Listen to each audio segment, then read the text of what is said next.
Skull and Bones, the Order at Yale, 15 of them selected out of every junior class.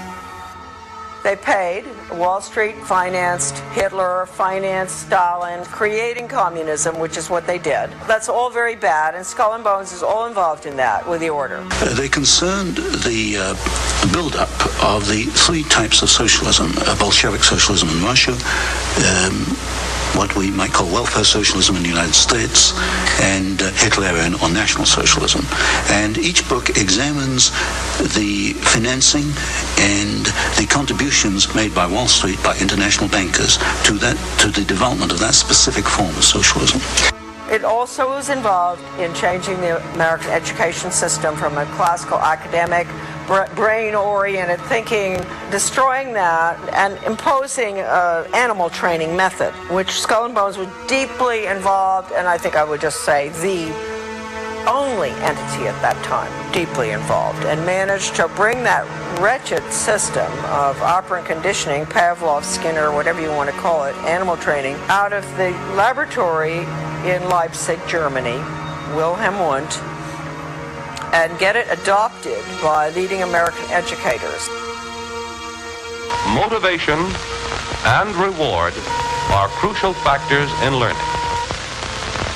A motivated animal will learn any response which occurs and is promptly followed by a reduction in the strength of the drive.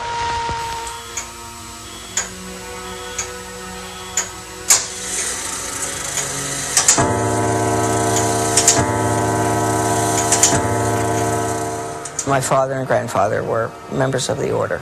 Skull and Bones was put together by William Russell in 1830, a secret society at Yale University.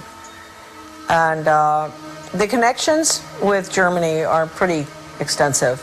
You know, the Illuminati, I think, it's got to be, I think that there's a lot of research out there that I haven't even read that is there, that does connect it with the Illuminati. And the Illuminati, of course, was Bavarian Marxist society based on destroying the family, destroying the church, which at that time was Catholicism, destroying religion, destroying national entities, boundaries, no more. I have, the proofs of a conspiracy by Robeson, an original copy of that, and it says right in there, where the Order, it's interesting, the Order, right? The goal was to, just as I said, down with the family, down with the royalty. At that time, governments were royalty, and they were religious. That was Western European, right?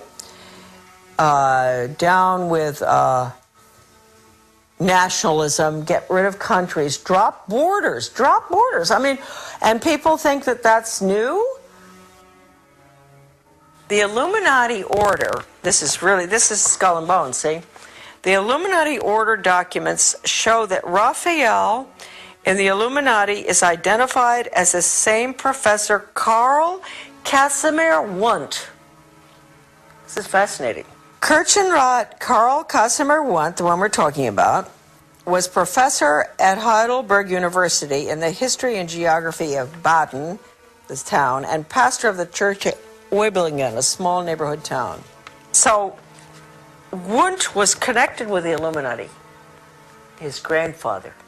Well, this is the background of Wilhelm Maximilian Wundt, who really trained the American educators in the behavioral psychology, stimulus response training type of Skinner, operant conditioning, bells, whistles, all that stuff, which does not teach, it trains for the workforce. Now, this was the Order at Yale was directly connected with Wilhelm Wundt. They sent educators over there to study under Wundt. Stanley Hall was the first one to go. This is so important, this stuff here. The Hegelian influence on Hall. Between 1870 and 1882, a span of 12 months, Hall, an American, there's a lot of information on him here too, but I won't go into it. He was connected with Skull and Bones prior to going over. They probably sent him over. Spent 6 years in Germany And he says, I do not know of any other, this is Hall talking, any other American student of these subjects, philosophy and psychology, who came into even the slight personal contact it was my fortune to enjoy with Hartman and Fechner. They were psychologists over there as well. Nor of any psychologist who had the experience of attempting experimental work with Helmholtz. And I think I was the first American pupil of Wundt. Now, Wundt is the one we're dealing with, Wilhelm Wundt from Germany. He had the first laboratory, and people think that American psychology and all was, the psychologist studied under Pavlov, that Pavlov was the first. No. Pavlov, interestingly enough, studied under Wilhelm Wundt in Leipzig. The 12 years included in this span as an American pupil of Wundt, more than any other equal period, marked and gave direction to modern psychology. Wilhelm Wundt, 1832 to 1920, professor of philosophy at University of Leipzig, was undoubtedly the major influence on G. Stanley Hall, who was subsequently, who trained, you know, all the others, Thorndike, Dewey, and all of them, okay? And he was sent over, Hall, it appears that he had a lot of connections with the order at Yale, and that's why he ultimately ended up going to Leipzig. Modern education practice stems from Hegelian social theory combined with the experimental psychology of Wilhelm Wundt. The Hegelian theory, you know, create the problem, people scream, impose a solution type of thing. And no right, no wrong, too. Whereas Karl Marx and von Bismarck applied Hegelian theory to the political field, it was Wilhelm Wundt, influenced by Johann Herbart, who applied Hegel, the Hegelian dialectic, to education, which in turn was picked up by Hall and John Dewey and modern educational theorists in the United States. That's to create the problem and people scream and pose a solution. That's the Hegel. Wundt is the animal training method that bypasses the brain. Wundt is important in the history of American education for the following reasons. He established in 1875 the world's first laboratory in experimental psychology to measure individual responses to stimuli. 2. Wundt believed that man is only the summation of his experience, the stimuli that bear upon him. It follows from this that for Wundt, man has no self-will, no self-determination. Man is in effect only the captive of his experiences, a pawn needing guidance. 3. Students from Europe and the United States came to Leipzig to learn from Wundt the new science of experimental psychology.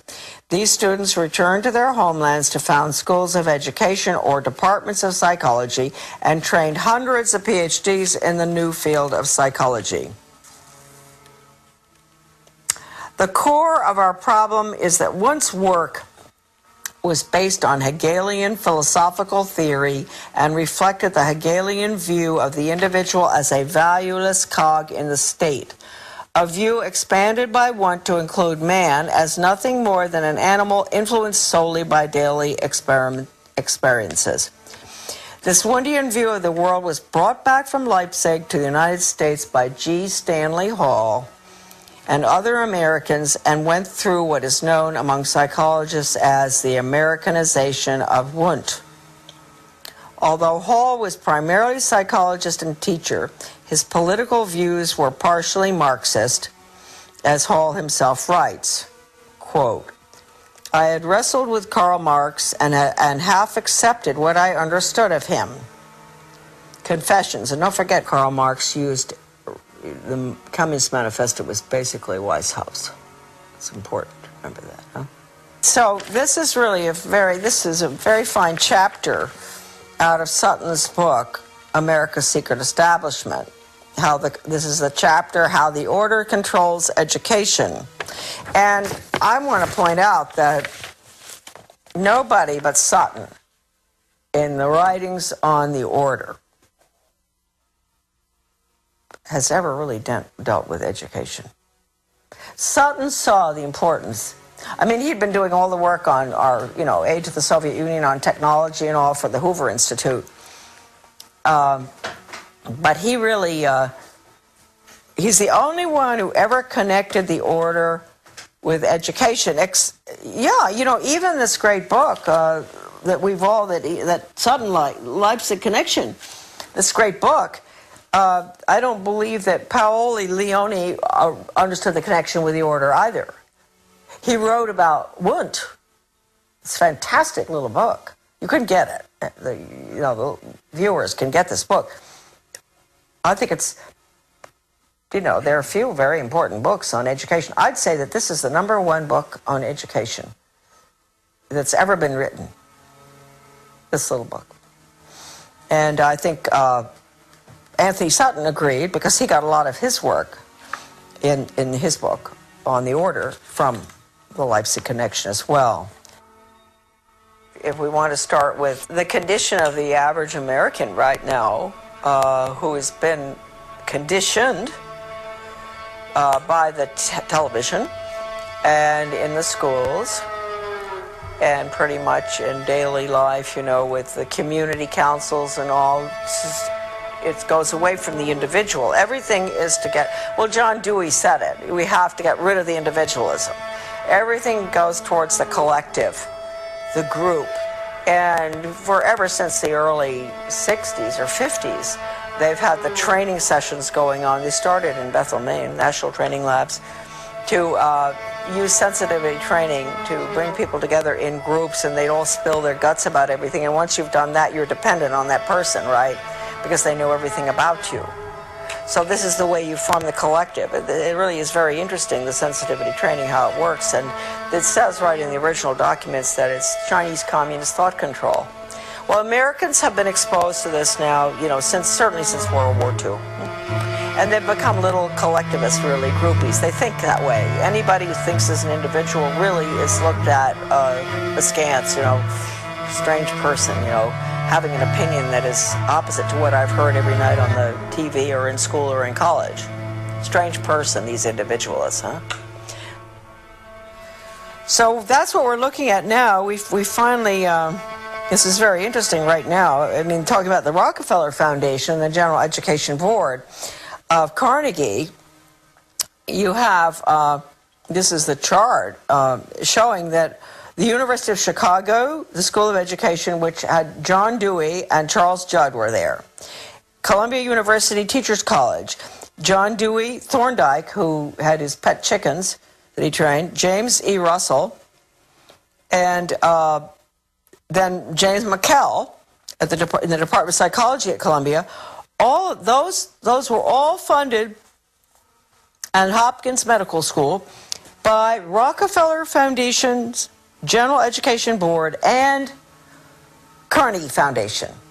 Now, when you think back to everything I've been talking about, the Carnegie Conclusions and Recommendations to change the American education, 1934, to change American education from the standard, you know, classical education that we have, basically to outcomes-based ed, because Carnegie, after they wrote that nifty little blue book that outlines a socialist America using Carnegie's views, they had something called the 8-year study, the Carnegie Corporation, which we didn't realize until I read something in the Education Commission of States used to have, or still does, maybe in Denver, has a newsletter. And I was reading it one day, and at the bottom of the page, I just saw something, and it said, OBE is simply because we were fighting OBE, outcomes-based education, performance-based education for workforce training, performance. And I turned the page, and I said, it's just a rerun, virtually, of the Carnegie Corporation's 8-year study in the 1930s. And I went, what? And then we went and we got the whole 8-year study out of the University of Georgia Library, because the editor of my book lives in Athens, Georgia. And we got the 8-year study. And the 8-year study actually is what they're putting in right now. It's the no grades. It's removing the Carnegie unit, which requires the old Carnegie unit. You guys went through it in school. You know, we all did. 4 years of math, 4 science, 4 English, 4 history, whatever, in order to graduate. And all of that has been removed now because the student is not focusing on intellectual endeavor. It's workforce training.